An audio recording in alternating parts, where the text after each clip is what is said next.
আসসালামু আলাইকুম দর্শক মণ্ডলী, আমন্ত্রণ জানাচ্ছি আজকের সন্ধ্যার বাউবি 12 অনুষ্ঠানে। বাউবি হচ্ছে বাংলাদেশ উন্মুক্ত বিশ্ববিদ্যালয়, আর 12 হচ্ছে 12টা প্রশ্ন।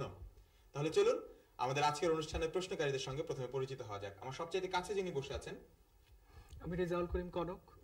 কি করেন? পড়াশোনা করি। কেন করেন? করতে হয়। কেন করতে হয়? করি নিজের জন্য, মানুষের জন্য, দেশের জন্য। কেন নিজের জন্য করেন? করি নিজেকে উন্নত করব। নিজেকে উন্নত করবেন কেন? সবার জন্য, আমার ভালোর জন্য, মানুষের ভালোর জন্য। কেন ভালোর জন্য? সেটা তো আমি জানি না, আপনি বা এত কোশ্চেন করছেন কেন আমাকে? হ্যাঁ, এটাই আসলে কথা। আমি বা ওকে এত প্রশ্ন করছি কেন? আসলে এত কেনর উত্তর আমরা কেউই জানি না। তবে কোন কোন কেনর উত্তর অনেকে বের করেন এবং তারা বের করে বিখ্যাত হন। যেমন অনেক বিজ্ঞানীরা বিখ্যাত হয়েছেন, আবিষ্কারকরা বিখ্যাত হয়েছেন। এরপরে যিনি বসে আছেন, খুব চমৎকার একটি লাল শাড়ি পরেছেন। আপনার নাম কি? মেরিনা ইয়াসমিন। কি করেন? চাকরি করি। চাকরি করেন। আপনার প্রিয় খাবারের নাম কি? আইসক্রিম। আইসক্রিম সম্পর্কে 6টা খুব চমৎকার বাক্য বলুন তো। 6টা বাক্য। আইসক্রিম খুবই ঠান্ডা, খেতে ভালো লাগে, মাথা ঠান্ডা থাকে খেলে, পেটও ঠান্ডা থাকে, দেখতেও সুন্দর, তারপরে নিশ্চয়ই মোটা হওয়া যায়। দেখা যাক আইসক্রিম যার পছন্দ এবং অনেক আইসক্রিম খেয়েও যিনি এখনো মোটা হতে পারেননি, তিনি আমাদের আজকের অনুষ্ঠানের প্রথম ভাবনাকারীর ভাবনা খুঁজে বের করতে পারেন কিনা। আমাদের আজকের অনুষ্ঠানের প্রথম ভাবনাকারী মহিবুল্লাহ খান মুন্না। কি করেন? আমি ছাত্র। কোথায় পড়েন? ঢাকা বিশ্ববিদ্যালয়। ঢাকা বিশ্ববিদ্যালয়ের ছাত্র। আপনাকে একটা ছোট্ট প্রশ্ন করবো, আশা করছি উত্তর দিতে পারবেন। চেষ্টা করব। আপনি আমাকে বলেন, এক জায়গায় 5 আটি ধান আছে, 4.5 আটি খেয়ে ফেললে আর কয়টি থাকে? থাকে না মনে হয়। থাকেই না? আটি তো থাকে না। কেন? ভাঙা ধান থাকে। কেন থাকে না? ষাঁড় যদি 4 আটি ধান খেয়ে ফেলে তাহলে আর 1 আটি ধান থাকে। ষাঁড় কি জানেন নিশ্চয়ই, বড় বড় শিং থাকে। দেখা যাক, আপনার জন্য ওই বাক্সে রয়েছে আপনার ভাগ্য।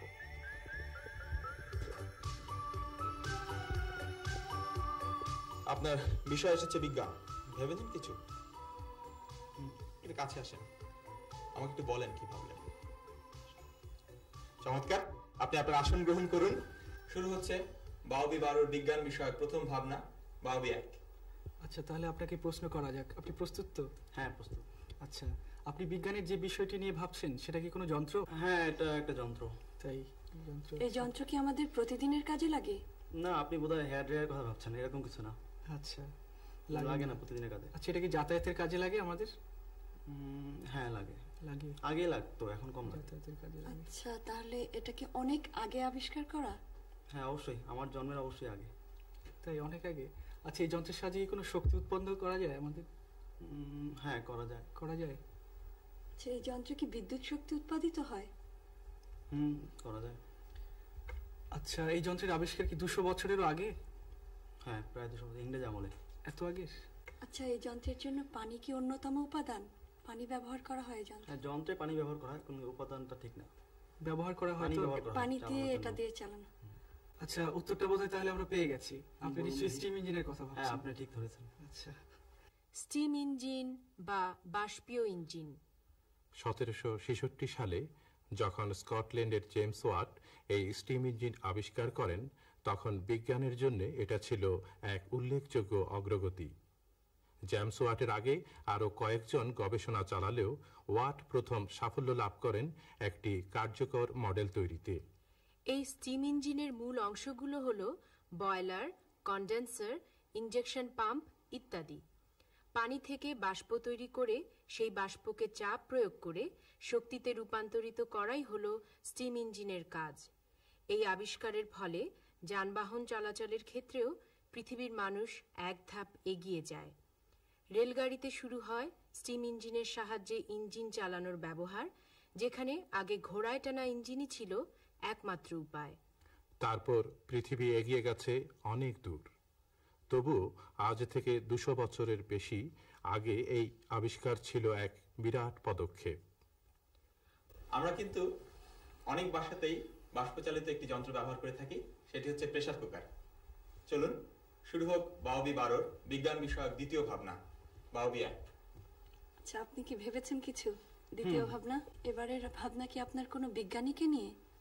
না, বিজ্ঞানী না, তবে তার সাথে সম্পর্কিত। বিজ্ঞানী না, তাহলে কোনো যন্ত্রের কথা ভাবছেন? হ্যাঁ, একটা যন্ত্রের কথা ভাবছি। যন্ত্রের কথা ভাবছি। আচ্ছা, এই যন্ত্রটা কি আমাদের ঘরের কাজে লাগে? না, এটা ঘরের কাজে লাগে না, তবে খুব টাকা পয়সা থাকলে রাখা যেতে পারে। লাগে না? না। আচ্ছা, এটা কি প্রতিদিনকার কাজে লাগে আমাদের? হ্যাঁ, প্রতিদিন কাজে লাগে, অনেক জায়গায় প্রতিদিন কাজে লাগে। আচ্ছা, এই যন্ত্রের সাহায্যে কি চলাচল করা যায়? না, এটা তো চলাচল করা যায় না। চলাচল করা যায় না? না, কোনো তাহলে এই যন্ত্র দিয়ে কি কোনো পণ্য উৎপাদন করা যায়? না, তবে ইচ্ছা করলে আয় করা যায় ব্যবহার করে। পণ্য উৎপাদন করা যায় না, আয় করা যায়।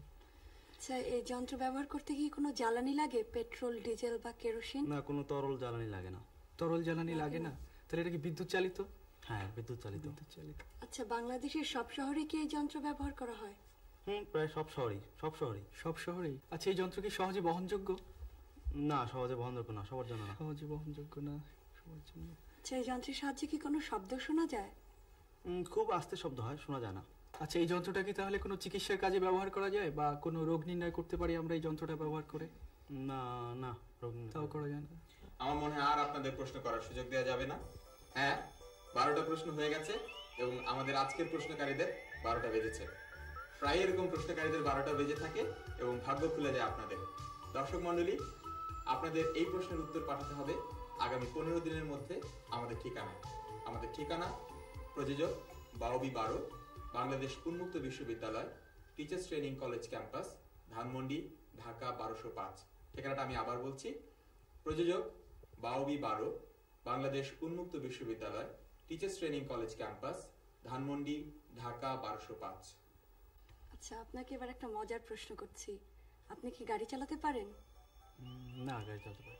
আচ্ছা, ভবিষ্যতে তো নিশ্চয়ই একদিন আপনার গাড়ি হবে, আশা করা যায়। আশা করি। আচ্ছা, আচ্ছা, ধরেন আপনি গাড়ি চালিয়ে যাচ্ছেন, খুব বৃষ্টি পড়ছে বাইরে, রাস্তায় কোনো বাতি নেই, বাড়িঘরেও, আশেপাশের বাড়িঘরেও কোনো বাতি নেই। হঠাৎ বাইরে কিন্তু খুব বৃষ্টি পড়ছে, আপনি গাড়ি চালিয়ে যাচ্ছেন তার মধ্যে, আর হঠাৎ একটা লোক আপনার গাড়ির সামনে এসে পড়লো, আপনি ব্রেক কষে গাড়িটা থামিয়ে দিলেন, লোকটা বেঁচে গেল। এখন আপনাকে বলতে হবে কিভাবে আপনি লোকটাকে দেখতে পেলেন, খুব তাড়াতাড়ি। গাড়ির হেডলাইটও হেডলাইটও জ্বলছিল না। লোকটার হাতে হারিকেন ছিল। দর্শক মণ্ডলী, বৃষ্টির দিনে হাতে হ্যারিকেন নিয়ে খুব কম লোকই হয়তো বের হন, কিন্তু আমার মনে হয় ভদ্রলোক হ্যারিকেন নিয়ে বের হননি।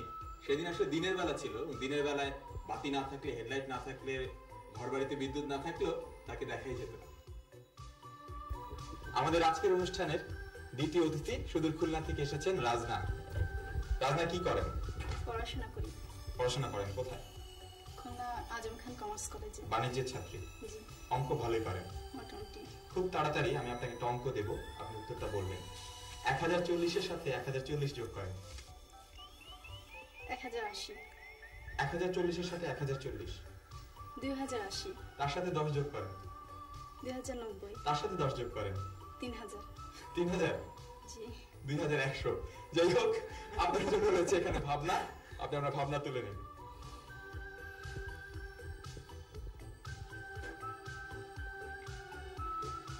আপনার বিষয় এসেছে স্বাস্থ্য।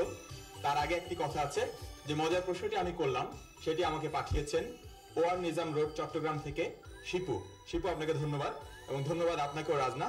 আপনি আপনার আসন গ্রহণ করবার আগে একটা কাজ আছে, সেটা হচ্ছে আপনার বিষয় এসেছে স্বাস্থ্য, কি ভেবেছেন আমাকে একটু কানে কানে বলতে। ধন্যবাদ, আপনি আপনার আসন গ্রহণ করুন। তাহলে রাজনা ভেবেছেন স্বাস্থ্য নিয়ে। শুরু হচ্ছে বাওবি 12 স্বাস্থ্য বিষয়ক প্রথম ভাবনা। বাওবি 1। প্রশ্নের জন্য তৈরি আপনি? হ্যাঁ। আচ্ছা, আপনি জানিয়ে ভাবছেন এটা কি ওষুধ? না। ওষুধ না? তাহলে আপনি কি করে রোগ নিয়ে ভাবছেন? অবশ্যই এটা রোগ।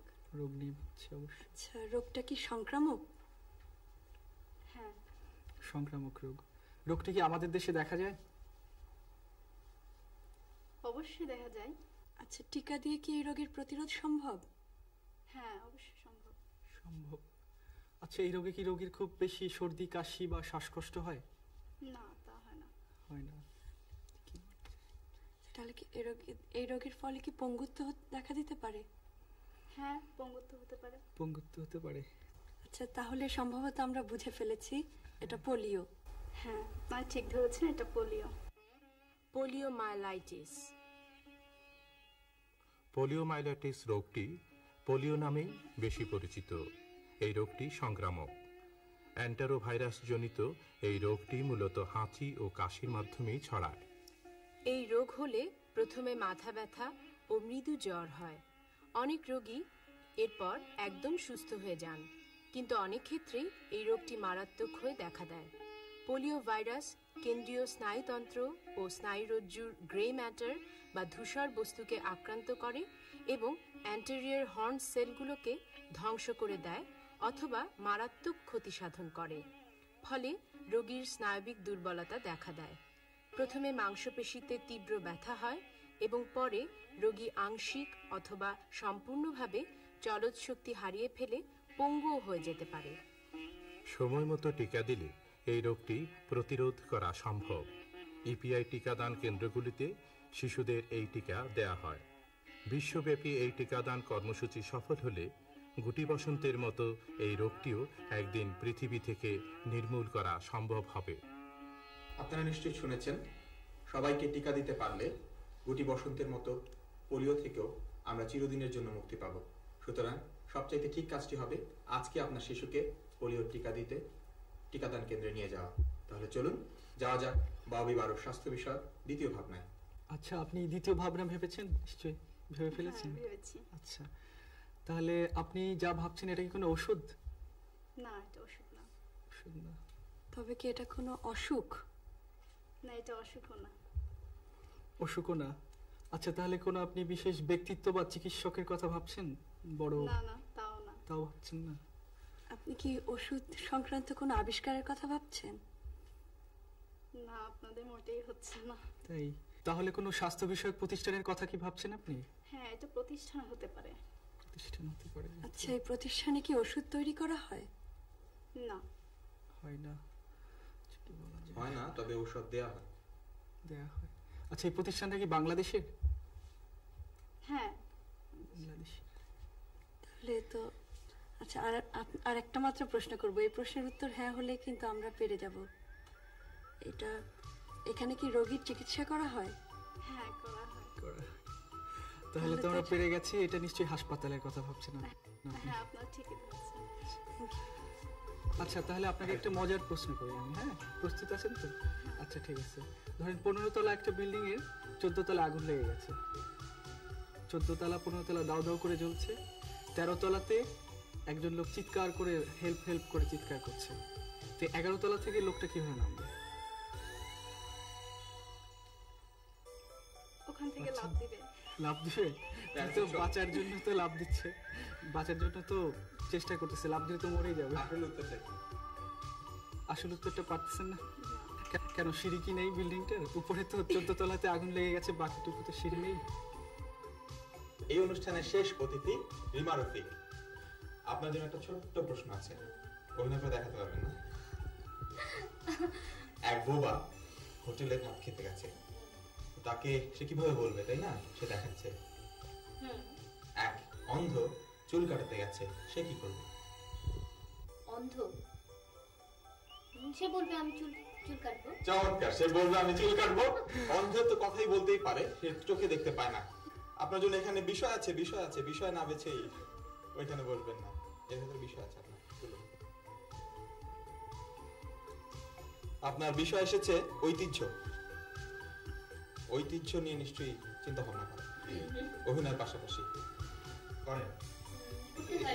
মাঝে মাঝে আমার সাথে একটু অভিনয়।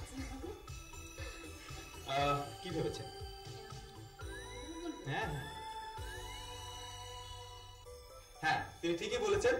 তাহলে চলুন, তিনি ভেবেছেন ঐতিহ্য সম্পর্কে, এবং এই শেষ ভাবনাটা নিশ্চয়ই খুঁজে বের করতে পারবেন আমাদের প্রশ্নকারীরা। রিমা আজকে ঐতিহ্য নিয়ে যা ভেবেছেন সেটি তো আপনারা খুঁজে বের করবেনই, তবে তার আগে আমরা আমাদের প্রশ্নকারীদের অনুরোধ করব প্রথমেই মজার প্রশ্নটি করে দিতে। আপনারা আপনাদের মজার প্রশ্ন করতে পারেন। এটা তো ফেব্রুয়ারি মাস, আমাদের বাংলা ভাষার জন্য এই মাসটা খুবই গুরুত্বপূর্ণ। আপনাকে বাংলা ভাষা নিয়ে একটা প্রশ্ন করি। বাংলা ভাষায় এমন একটা শব্দ আছে যা হারিয়ে গেলে আর পাওয়া যায় না। শব্দটায় কোনো রকম আকার ইকার রস্যিকার রস্যকার কিচ্ছু নেই। এই জিনিসটা যদি হারিয়ে যায় তা আর পাওয়া যাবে না। খুব তাড়াতাড়ি উত্তর দিতে হবে, চিন্তা করার সময় নেই, কেননা হারিয়ে গেলে আর পাবেন না। হারিয়ে যাচ্ছে, হারিয়ে যাচ্ছে, হারিয়ে যাচ্ছে, উত্তরটা দিয়ে দিন। উত্তরটা হলো সময়। হ্যাঁ, এই প্রশ্নের উত্তর ছিল সময়, এবং সময় প্রতিনিয়তই হারিয়ে যাচ্ছে। তাহলে চলুন সময় আর নষ্ট না করে দেখা যাক রিমা কি ভেবেছেন। আচ্ছা, আপনি কি এবার কোনো উৎসব অনুষ্ঠানের কথা ভাবছেন?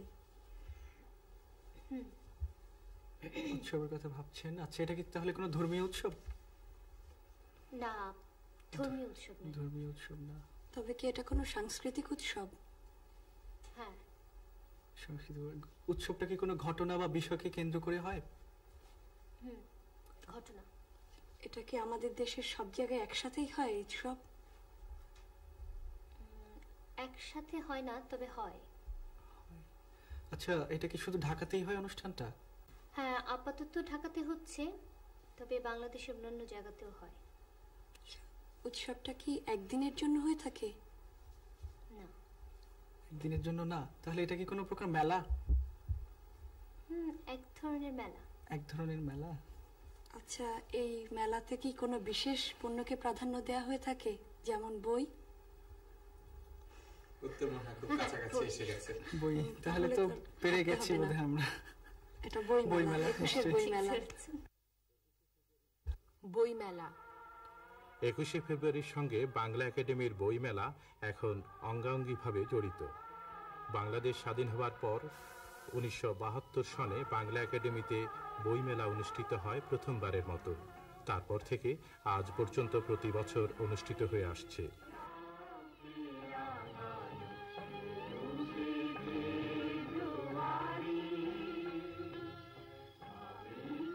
দিন যতই যাচ্ছে বেড়ে যাচ্ছে বইমেলার কলেবর, পসরা জমে উঠছে হরেক রকম পণ্যের। যদিও বই এবং শুধু বইকে ঘিরেই মেলার আসল আয়োজন। প্রতি বছর 21শে ফেব্রুয়ারির বইমেলা হয়ে ওঠে সবার জন্য প্রেরণার এক আধার। লেখক, প্রকাশক, পাঠক সহ সর্বস্তরের মানুষের কাছে এই বইমেলা এখন ফেব্রুয়ারি মাসের এক অপরিহার্য বিষয়। দেশের মানুষের মাতৃভাষার প্রতি ভালোবাসা, সংস্কৃতির প্রতি অনুরাগ এবং ভাষা শহীদদের প্রতি শ্রদ্ধাঞ্জলির বহিঃপ্রকাশ এই বইমেলা। দেশের বিভিন্ন স্থানে আয়োজিত মেলাগুলো আমাদের আবহমান সংস্কৃতি এবং ঐতিহ্যের অংশ হলেও বাংলা একাডেমির বইমেলা কিংবা দেশের অন্যান্য স্থানে আয়োজিত বিভিন্ন বইমেলা আমাদের আবহমান সংস্কৃতির অংশ এখনো ঠিক হয়ে ওঠেনি। তবে আমরা নিশ্চিত ভবিষ্যতে একদিন এই বইমেলা বাঙালির কৃষ্টি এবং সংস্কৃতির সঙ্গে এক হয়ে মিশে যাবে, পরিণত হবে এক ঐতিহ্যে। আপনাদের সবাইকে ধন্যবাদ। সময় হারিয়ে যাচ্ছিল, এবার সময় সত্যিই হারিয়ে গেছে। ববি বারো এখানেই শেষ হচ্ছে। খোদা হাফেজ।